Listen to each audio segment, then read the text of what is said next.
हनुमान जी महाराज से सब कोई पूछता भगवान राम पूछता ने की है हनुमान तू लंका नगरी में गई रहा तो सीता के हालचाल सुनाबो का सीता कबो हमरा के याद करेली कि ना करेली हनुमान जी कहता नहीं कि रुआ नाम के पहाड़ी बना के रखले बाड़ी दिन रात रौरे ही चर्चा करेली जय हो जय हो जय हो। भगवान राम कहता नहीं कि हनुमान तू हमरा कैसन खबर सुनौला कि दिल खुश कैल ये बाबू जय हो जय हो। तोहरा के हम का वरदान दी कुछ समझ में नहीं खे आवत अरे इतना बड़का वरदान पाके तू सीता से आइल बड़ो कि हम तोहरा के का वरदान दी समझ नहीं खे आवत ये हनुमान तो कह दिए हनुमान अरे कह दिए हनुमान तोहरा के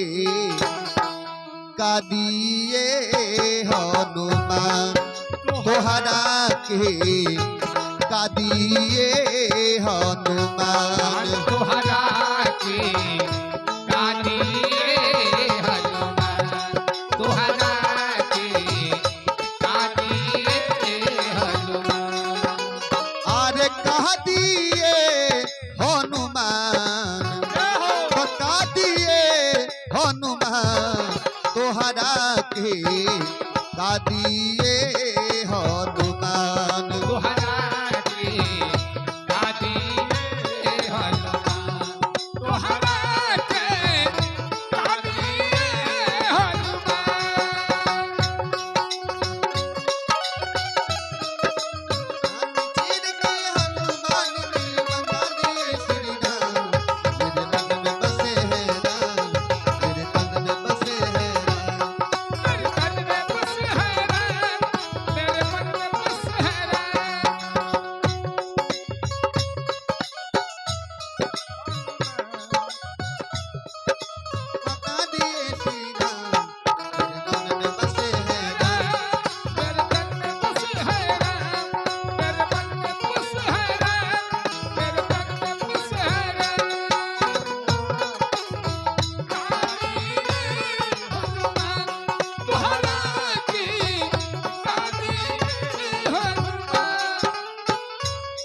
भक्त शिरोमणि मनु कुमार के तरफ से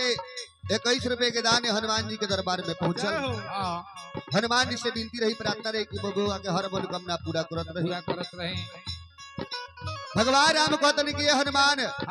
बड़ा दिल खुश कैला ये बाबू खबर सुना के सीता की चली सरकार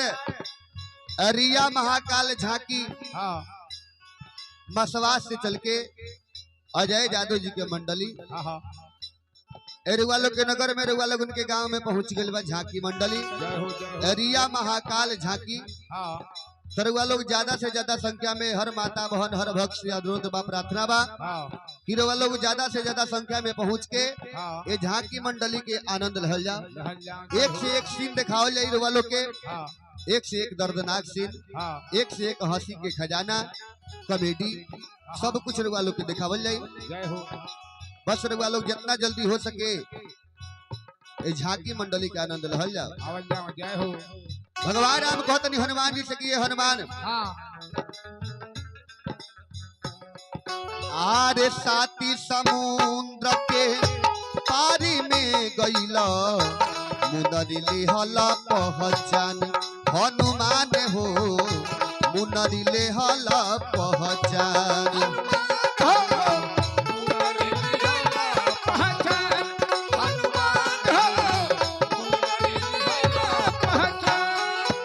आरे साथी समुद्र के पारी में गईला मुनरी लेहला पहचान हनुमान हो मुनरी लेहला पहचान।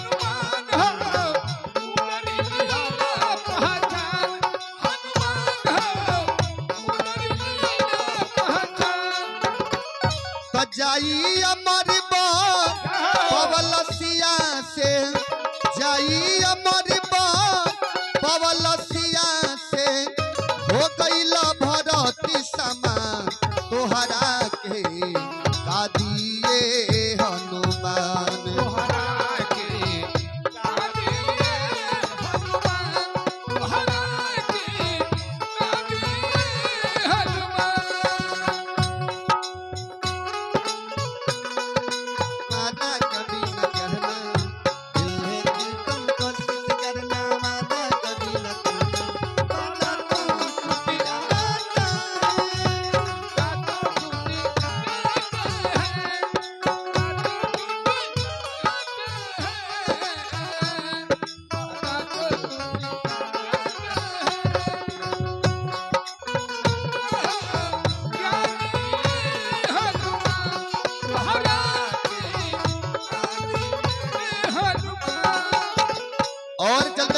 भगवान राम हनुमान जी से कहने की ये हनुमान हाँ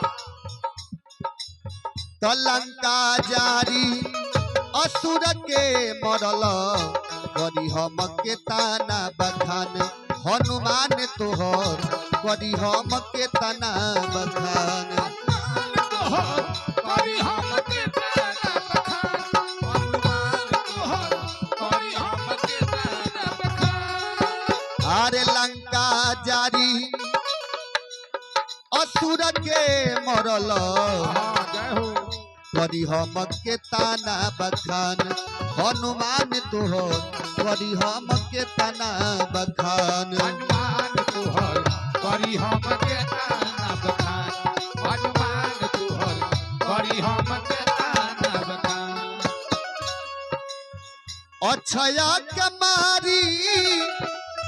स्वर्ग पेठवाल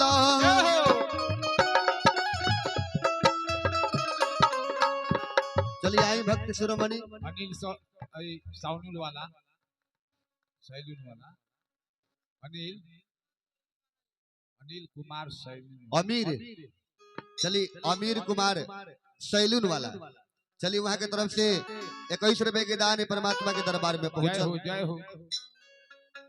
जहाँ तक ये हरण के आवाज अगर सुनाई देत होगी तो रउआ लोग केस से कटवाओ को के दाढ़ी ओरी बनवाओ को तो अमीर सैलून में संपर्क करी हाँ हाँ चलिए करीमन जी के माता जी के तरफ से 21 रुपए के दान जय हो हनुमान जी से विनती रही प्रार्थना रही कि वहाँ के दिन दुनारा चौगुना बनोल रहे जय हो चलिए हरदीप कुमार के माता जी के तरफ से 21 रुपए के दान जय हो आरे लंका जारी असुर के मरल करी हम के ताना बखान हनुमान तोहर करी हम के ताना बखान हनुमान तोहर करी हम के ताना हनुमान तोहर करी हम के ताना चलिए हई ध्रुव मुखिया जी के तरफ से चलिए भुलाई मुखिया जी के तरफ से 21 रुपए के दान हनुमान जी के दरबार में पहुंचा जय हो साहु जी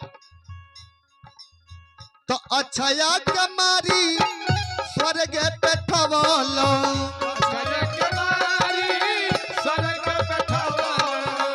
अक्षय के मारी स्वर्ग पे ठवल चलिए बिहारी शाह जी होटल वाला हलवाई जी के तरफ से 21 रुपए के दान परमात्मा के दरबार में पहुंचल जय हो जे भी भक्त के अगर नाश्ता सवेरे शाम करे को ही मिठाई उठाई के व्यवस्था करे को ही हाँ तरह वालों को बिहारी शाह के दुकान में संपर्क करी चल जा जय चलिए तरी 5 मिनट बंद कर दहल जा एकरा के पूरा कर ली हेलो रुक जाई 2 मिनट अरे लंका अक्षया के मारी स्वर्ग पे ठवल टूट गइल रावण के गुमा तोहरा के का दिए हनुमान तोहरा के कादी हनुमान तोहरा के कादी हनुमान का दिए हनुमान तोहरा के का दिए